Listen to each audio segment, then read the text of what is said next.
മഴത്തോരു മുമ്പേടെ ഇന്നത്തെ വിശേഷത്തിലേക്ക് എല്ലാവർക്കും സ്വാഗതം. രേവതിക്കുട്ടി അലീനയ്ക്ക് ഫോൺ ചെയ്യുന്നുണ്ട്. ചേച്ചിയുടെ ഫോൺ കിട്ടിയോന്ന് ചോദിക്കുകയാണ്. ഇല്ലെന്ന് പറയുന്നുണ്ട് അലീന. അത് അവർ നശിപ്പിച്ചു കളഞ്ഞു മോളെ. നമ്മുടെ ബ്രിജിത മമ്മിയുടെ ഫോണായിരുന്നു. എന്തായാലും അത് നഷ്ടപ്പെട്ടു. ഇനി വേറെ ഫോൺ വേണമെന്ന് അവൻ ചോദിച്ചു. എനിക്ക് വേണ്ടെന്ന് ഞാൻ പറഞ്ഞു. ഇപ്പോഴും അവൻ്റെ അഹങ്കാരത്തിനൊരു കുറവും ഇല്ലല്ലേ ചേച്ചി എന്ന് ചോദിക്കുകയാണ് രേവതിക്കുട്ടി. ഇല്ല മോളെ, അഹങ്കാരത്തിന് ഒട്ടും കുറവില്ല. അവൻ എത്ര ദേഷ്യത്തോടാണ് എന്നോട് സംസാരിച്ചതെന്നറിയാവോ? അല്ല ചേച്ചി, ആ ഹരി അങ്ങോട്ടേക്ക് പിന്നെ വന്നോ? ഇല്ല, അവൻ പിന്നീട് ഇങ്ങോട്ടേക്ക് വന്നിട്ടില്ല. ഇങ്ങോട്ട് വരാൻ അവനക്ക് ധൈര്യം കിട്ടത്തില്ല. ഞാൻ അവനെ കാണാൻ വേണ്ടി ഇരിക്കുക. അവനെ ഞാൻ എൻ്റെ കൺമുന്നിൽ വരുത്തും.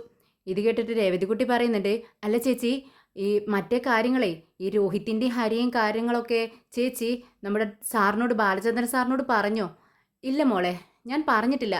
പക്ഷെ പറയാതെ തന്നെ ബാലചന്ദ്രൻ സാറിന് എന്തൊക്കെയോ സംശയങ്ങളുണ്ടെന്ന് തോന്നുന്നു. സാറിൻ്റെ പെരുമാറ്റത്തിലും സംസാരത്തിലും ഒക്കെ എനിക്കത് ഫീൽ ചെയ്യുന്നുണ്ട്. എന്നെ നന്നായി കെയർ ചെയ്യുന്നുണ്ട്. എനിക്കറിയില്ല മോളെ, എന്നോട് തുറന്നൊന്നും സംസാരിച്ചിട്ടില്ല. ഇനി എപ്പോഴെങ്കിലും ചോദിക്കുമെന്ന് എനിക്കറിയത്തില്ല. ഇത് കേട്ടിട്ട് രേവതിക്കുട്ടി പറയുന്നുണ്ട്, ചോദിച്ചാൽ അങ്ങ് തുറന്നു പറഞ്ഞേക്കണം ചേച്ചി. ഒട്ടും സംശയിക്കണ്ട. സ്വന്തം മകൻ്റെ കൊള്ളരുതയൊക്കെ അച്ഛൻ അറിഞ്ഞിരിക്കട്ടെ. എന്നാലേ അവനൊരു പാഠം പഠിപ്പിക്കത്തുള്ളൂ. പിന്നെ അവിടുത്തെ മാഡം എങ്ങനെ പെരുമാറുന്നത്? ചേച്ചിക്ക് റെസ്റ്റൊക്കെ കിട്ടുന്നുണ്ടോയെന്ന് ചോദിക്കുകയാണ് രേവതിക്കുട്ടി. എന്താ മോളെ, പഴയതുപോലെ തന്നെ. മാഡത്തിന് ഒട്ടും മാറ്റമില്ല. പിന്നെ കുറച്ചെങ്കിലും അലിവുള്ളത് നമ്മുടെ കൃഷ്ണമോൾക്കും സാറിനും മാത്രമാണ്. കൃഷ്ണമോൾ എന്നെ കിച്ചണിലേക്ക് സഹായിക്കും കേട്ടോ. നിന്നെപ്പോലെ തന്നെയാണ് കൃഷ്ണമോളും. നല്ല സ്നേഹമുള്ള കുട്ടിയാ. എന്തായാലും ചേച്ചി, ഇനി ഇങ്ങനൊരു അബദ്ധം പറ്റരുത്. ചേച്ചി സൂക്ഷിച്ചോളണേ. ഒറ്റയ്ക്കൊന്നും അവരുടെ റൂമിലേക്കൊന്നും പോവണ്ട. നല്ലോണം ശ്രദ്ധിച്ചോളണേ ചേച്ചി എന്ന് പറഞ്ഞുകൊണ്ട് രേവതിക്കുട്ടി ഫോൺ കട്ട് ചെയ്യുവാണ്. പിന്നീട് ബാലചന്ദ്രൻ സാറ് ചോറ് ഉണ്ണാനായിട്ട് വരുന്നുണ്ട്. ടേബിളിലേക്ക് ഇരിക്കുകയാണ്. നമ്മുടെ അലീന എല്ലാം കൊണ്ടുവന്ന് ടേബിളിൽ വെച്ച് കൊടുക്കുന്നുണ്ട്. സാറെല്ലാം കഴിക്കുന്നതിനിടയിൽ, അലീനെ നീ കഴിച്ചോ, ഭക്ഷണം കഴിച്ചോ എന്ന് ചോദിക്കുകയാണ്. അലീന പറയുന്നുണ്ട്, ഇല്ല സാറേ, ഞാൻ മുത്തശ്ശിക്ക് കൊടുത്തിട്ട് ഒപ്പം കഴിച്ചോളാം. ആ, എന്താ നിനക്ക് മരുന്നൊക്കെ കഴിക്കാനുള്ളതല്ലേ? മുത്തശ്ശി കഴിച്ചോളും. നീ വന്ന് ഇവിടെ ഇരിക്ക്. ഒരുപാട് സമയമായല്ലോ എന്ന് പറയുന്നുണ്ട്. നമ്മുടെ അലീന വേണ്ട വേണ്ട എന്ന് പറഞ്ഞ് നിർബന്ധിക്കുന്നുണ്ട്. പക്ഷേ ബാലചന്ദ്രൻ സാറ് വിടുന്നില്ല. ബാലചന്ദ്രൻ പറയുന്നുണ്ട്, അലീനെ ഞാൻ പറയുന്നത് അനുസരിക്ക്. നീ ഇവിടെ വന്നിരിക്ക്. ഇവിടെ ഇപ്പോൾ വേറെ ആരും ഇല്ലല്ലോ. നീ ധൈര്യത്തോടെ ഇവിടെ ഇരുന്നോ. നമ്മുടെ വൈജ ഉണ്ടെങ്കിലല്ലേ പ്രശ്നമുള്ളൂ.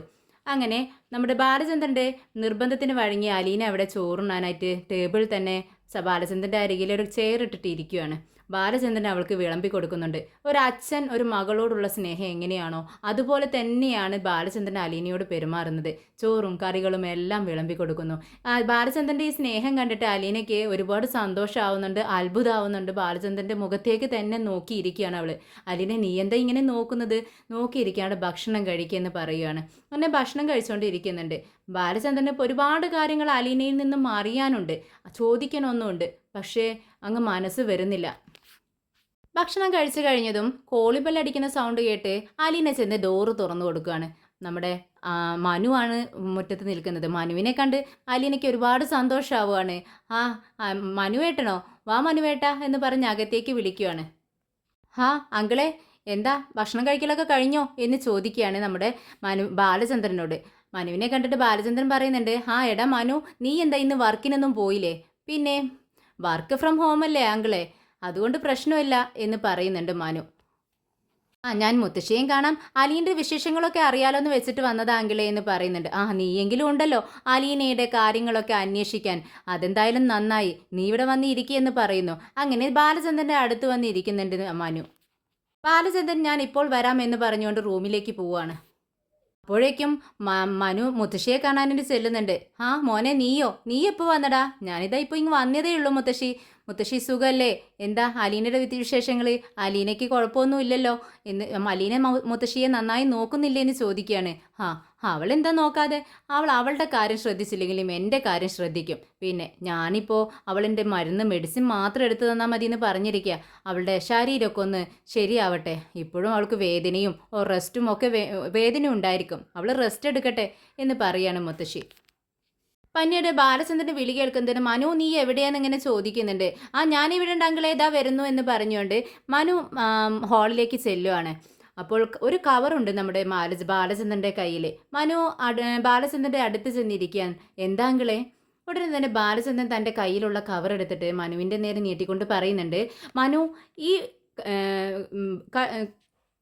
ഈ സാധനമുണ്ടല്ലോ ഇതെന്താണെന്ന് നിനക്ക് മനസ്സിലായോ എന്ന് ചോദിക്കുകയാണ്. ആ കവറിനകത്തേക്ക് നോക്കുകയാണ് മനു. അപ്പോഴാണ് അതിലൊരു കത്രിക കാണുന്നത്. ബാലചന്ദ്രൻ പറയുന്നുണ്ട്, ഈ കത്രികയാണ് നമ്മുടെ ആലീനയുടെ വയറ്റിൽ തറച്ചു കയറിയത്. ഇതിനൊരു പ്രത്യേകതയുണ്ട്. ഇത് എൻ്റെ കയ്യിലുള്ള കത്രികയായിരുന്നു. ഒരിക്കൽ ഇത് രോഹിത്തിന് വേണമെന്ന് പറഞ്ഞ് അവൻ്റെ റൂമിലേക്ക് എടുത്തുകൊണ്ടു പോയതാണ്. പിന്നീട് അവൻ അതെനിക്ക് തിരിച്ചു തന്നിട്ടില്ല. ഇതെങ്ങനെ അവളുടെ വയറ്റിൽ കയറി? എന്താ മനു, നിനക്ക് വല്ല സത്യവും അറിയാവോ? ഇതിനെക്കുറിച്ച് വല്ലതും അറിയാവോ എന്ന് ചോദിക്കുകയാണ്. ഇല്ലെങ്കിലേ പലീന പറഞ്ഞ വിശേഷങ്ങൾ തന്നെയാണ് എനിക്ക് അറിയത്തുള്ളൂ. ഇത് അങ്കിളുടെ കത്രികയാണെന്നും എനിക്കറിയത്തില്ല. അവൾ പറഞ്ഞു കസേരയിൽ കയറി താഴെ വീഴുന്ന സമയത്ത് അത് വയറ്റിൽ കുത്തി കയറിയെന്ന്.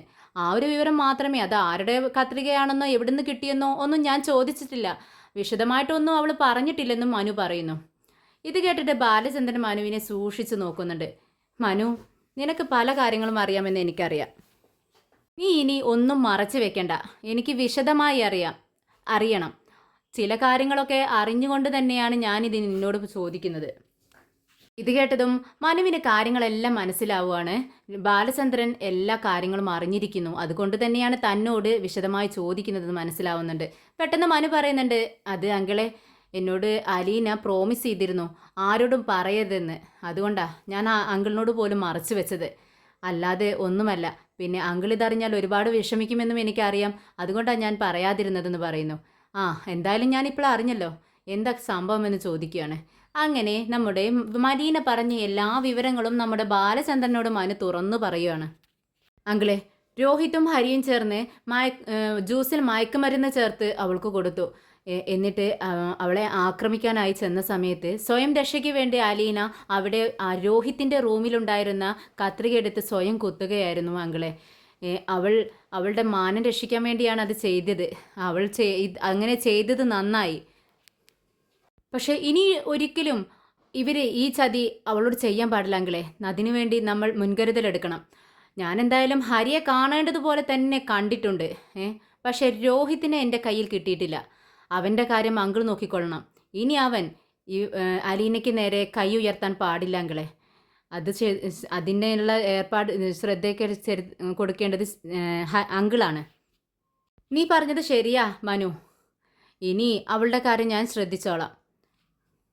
ഇത് പറയുമ്പോഴും ബാലചന്ദ്രൻ്റെ മനസ്സിൽ അലീനയുടെ വാക്കുകളാണ്.